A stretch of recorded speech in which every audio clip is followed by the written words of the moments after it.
xerada iyo ciidankaba waxaan ku wareejiyey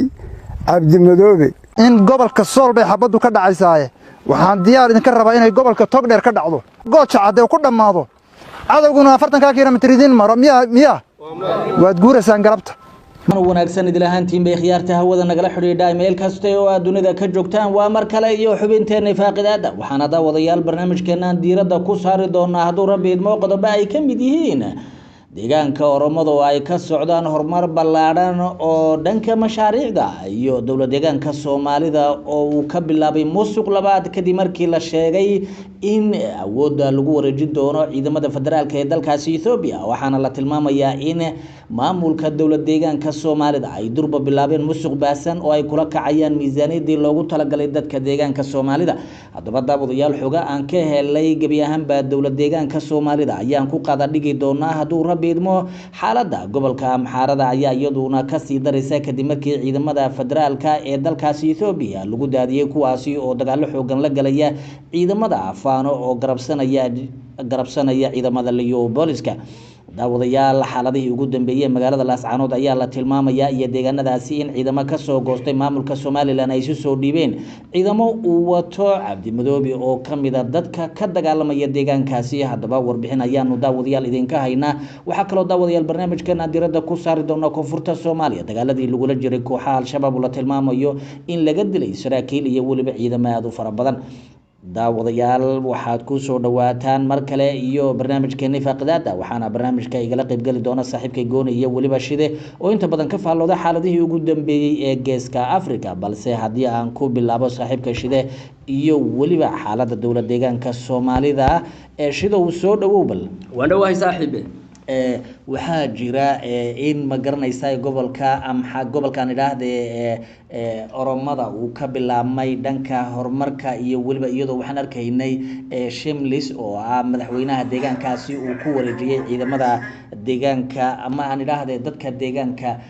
uu ku wareejiyay cagafyo iyo waliba maxaan ku dhahay mashaariic fara badan oo dadka deegaanka wax soo saarka la tilmaamayo in wax ku soo saaran doonaan meesha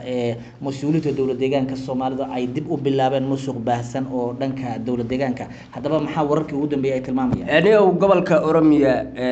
waa gobol aad moodid inuu ka faa'iideysanayo isbedelka ka jira dalka Ethiopia iyo qorshayaasha horumarineed ee dawladda federaalka Ethiopia ay guud ahaan u diyaarsay dawlad deegaanada madaxweynaha deegaanka Oromiya wuxuu ku talaabsaday talaabo ku dayasho mudan oo shacabkiisuna ay si weyn ula dhaceen shacabka qoomiyadda Oromaduna ay si weyn u soo dhaweeyeen iyadoo arintaasi ay noqotay mid guud ahaanba indhaha caalamka iyo dalweynaha Ethiopia soo jiidashay madaxweynaha deegaanka Oromiya wuxuu sheegay in uu gobolka Oromiya la gaadhay waqti uu noqon lahaa deegaan cagaaran waqti uu noqon lahaa deegaan ay bini'aadmigu ku noolaan karo waqti uu noqon lahaa deegaan ku dayasho mudan waqti uu noqon lahaa deegaan caalamku u soo dalxiisto ama noqoto meel ay bulshada caalamka oo dhan kulmisay iyo dalweynaha Ethiopia madaxweynaha deegaanka Oromiya waxyaalaha xusida mudan uu sheegay waxa kamid ah in ayna u qorshaysnayn ama dawladdiisu ayna fursad siin doonin buu yiri waqti roobaadkii ay dadku ku xisaabtami jireen in waqtigan dalagga beeraha ay abuurtaan iyo wax soo saarka ay abuurtaan kadibna ay waqtigaas ay dadku ay taageedkoodu ahayd hase yeeshee wuxuu sheegay dawladdiisu in ay la imanayso qorshe horumarineed oo gobolka Oromiya lagu horumarinayo asagoo sheegay inuu webiyada gobolka Oromiya soo mara ee uu sheegay u biyaha geeyay hoos ilaa Soomaaliya ilaa kilashanaad dhulkaas ilaa badaha ku darabiri inaan webiyadaas ka faa'iideysan doono oo webiyadaasi aan joojin doono biyahana ay fadhiisan doonaan gobolka Oromiya ay dadku nacfisan doonaan deegaanka Oromiyana aan looga baahanin ama aan la dhihi doonin biiri dadka roobka soo dahaya gaajahaas ku dhacay macruushaas annagoo heli karnaa tiknoolajiyada casriga inaan isticmaalno oo biyaha webiyaashaas aan joojino kadib aan dadkana diraaciyo dowladba aan ku qudino markuu rabbi kii roobkiina keenana aan ayadana sidaas kale uga sii faa'iideeyna biiri marka madaxweynaha waxaad moodaa inuu qaatay qorshe horumarineed oo ku dayasho mudan oo bulshada deegaanka Oromiya gaajada iyo macaluusha lagaga badbaadinayo ayadoo moodi talaabadaasi inay tahay talaabo aad u wanaagsan oo dadku si weyn ula dhaceen marka maadaama dadkan Oromadu ay yihiin dad beero qodoto ah dad inta badan aan xoolo lahayn marka waxaad moodaa siyaasadda u baahnayeen hadda inay ka faa'iideystaan Oromaduna hadda waxaad moodaa dhanka dawladnimada iyo gabi ahaanba hagida dalka Ethiopia in qorshe weyn ugu yaalo oo qoomiyadda Oromadu ay si weyn iskugu tashatay moodaa waan aragnaa oo qoomiyadda oromadu weligeedba waxay u jihaysatay dhanka horumarka iyo weliba beeraha iyo weliba wax soo saarka laakiin dowlad deegaanka Soomaalida waxaa la tilmaamayaa maadaama ciidamadii liyu booliska meesha laga saaray isbedel uu ku dhacayo dowlad deegaanka Soomaalida waxaa la tilmaamayaa in durba kabaneedku ay bilaabeen sidaan xogaha ku helayno dhaca hantida dadweynaha oo nin walbaba rajo fara badan oo ka qabo dhanka xagga maamulka iyo weliba awoodihii hore ay iska soo yaraanayso marka maxay kugu muuqataa dowladda deegaanka Soomaalida ayada wax qorshe horta horumarna kama hadlayso dowladda deegaanka waxay ka hadlaysaa oo taageedkeeda koobaad iyo qorsheeda koobaad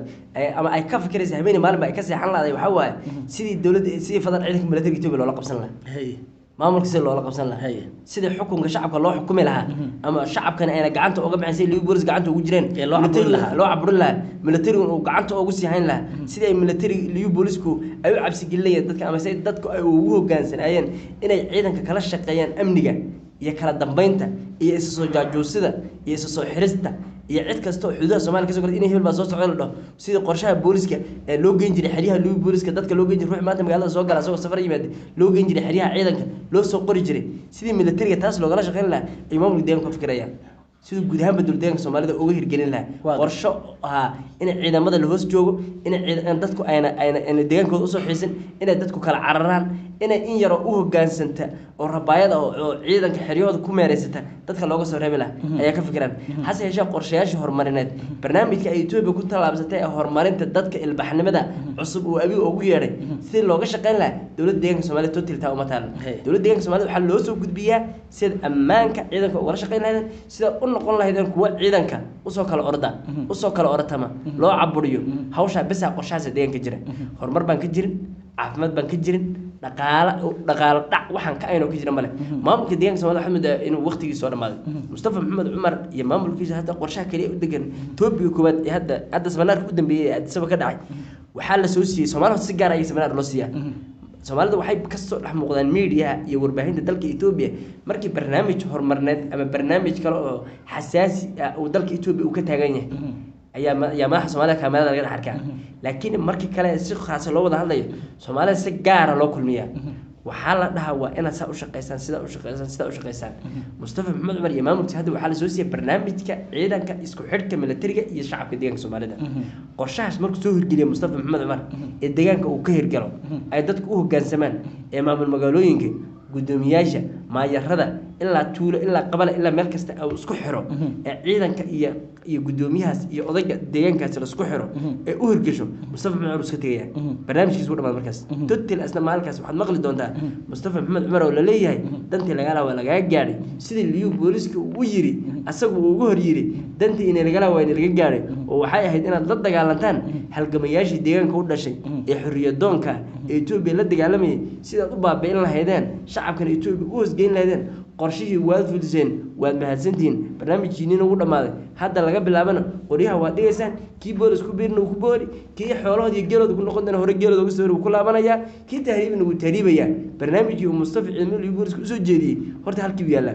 ayaga marka maxaa loo soo jeedin maamul ayaga Mustafa Maxamed Cumar loo soo jeedinaya hadda laga bilaabo dowladda deegaanka Soomaalida waxaa xukumaya ciidamada militariga Itoobiya oday dhaqameedka iyo ninka dabalaha ee halka jooga ciidanka militariga socda ayaa isku xirnaanaya wax dowlad deegaan looga baahan maamul dowlad deegaaneed wax barnaamij looga baahan male laakiin waa in marka hore uu xiriirkii systemkii liyu booliska u deganaa rulkii ay 12 gobol ku maamulayeen shaqaalaha jooga degmadaas iyo sida ay isku xidhnayeen bulshada waa in shaqaalaha la geeyo militariga Itoobiya kamid ah waa in la geeyo barnaamijkii liyu booliska oo militariyaysan waa in deegaanka laga hirgeliyo markii barnaamijkaasi la hirgeliyo Mustafa Maxamed Cumar waxa la aad iyo aad baad u maasantahay barnaamijka ugu shaqeeyay waad hirgelisay haddana dowladda deegaanka Soomaalida militariga ama maamulaya adigu wax lagaga baahan yahay total laakiin way jirtaa in mid buul ah meesha la keeni doono lagu bedeli doono waliba waxa la tilmaamayaa nin ma garanaysaa buulkaas ma shaqeynaya buulkaasi way dhici kartaa hadda cabaar dhowr sano inuu sii jirto laakiin buulkaasi ma aha mid qudhigiisa u soo xisi doono dowladda deegaanka Soomaalida waxay meel xadaarad siyaasadeed ka jirtay meel waxa lagu tartamo xoogga mucaaradka markasta qayl dhaan wadaan mooshinno ka yaala in cagtar xoogga mucaarada Addis Ababa ku shaday hadda wixii total soo dhamaanaya dowladda deegaanka Soomaalida looma soo xisi doono siyaasi baan u xisayn siyaasi wuxuu ka soo doonay ma jiri doonin siyaasi wuxuu noqon doonaa mid xiriyaha militariga waa meel under militariga meel la hoos geyn doono ayaa la hoos geyn doona marka Mustafa Maxamed Cumar hadduu asagu joogi iyo hadduu tegiba kolley already hadda wax xiise deegaanka loo qaba maaha siyaasi baan deegaanka xiise u qabin marka deegaanka soomaalida wuxuu noqonayaa mid ay maamulaan saraakiisha dowladda Itoobiya halkaas buna u laabtay halkaasana loo biyo shubtay waxayna ku xiran tahay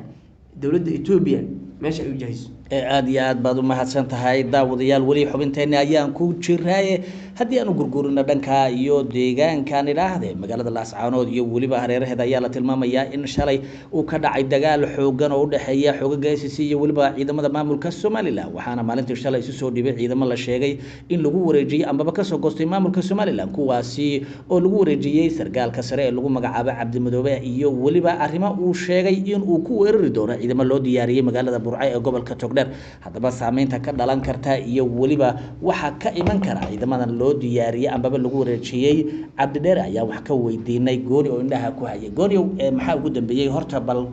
magaalada Laascaanood iyo deegaanadaas maxaa ugu dambeeyay bal ciidamada Cabdi Dheer lagu wareejiyayna waan soo noqon doonaa Cabdi Dheer ma hayna Cabdi Madoobe aan jeedaa ha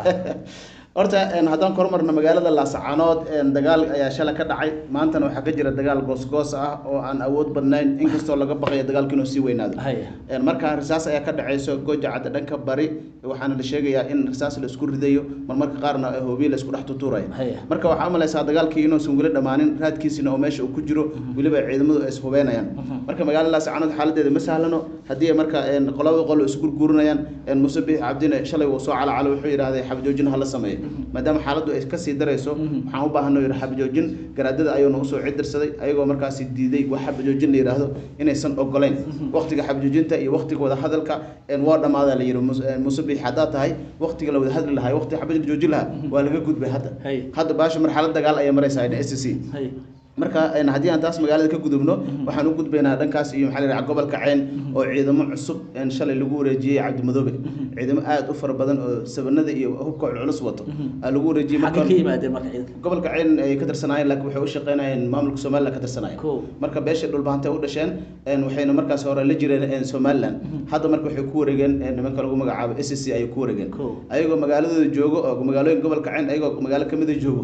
haddana waxa la yiri waxaan ku wareejiyay Cabdi Madoobe halkaas uu ka howlgalayba marka waxa la yiri gobolka Togdheer aan soconaa magaalada Burco weerarayna wuxuu yiri marka hadiiba Laascaanood laga nasanin oo Gooja Cad laga nasanin oo Arcad laga nasanin halkan Togdheer ayaa laga nasanin meesha la yiraahdo Burco iyo hal isku dhamaado dhax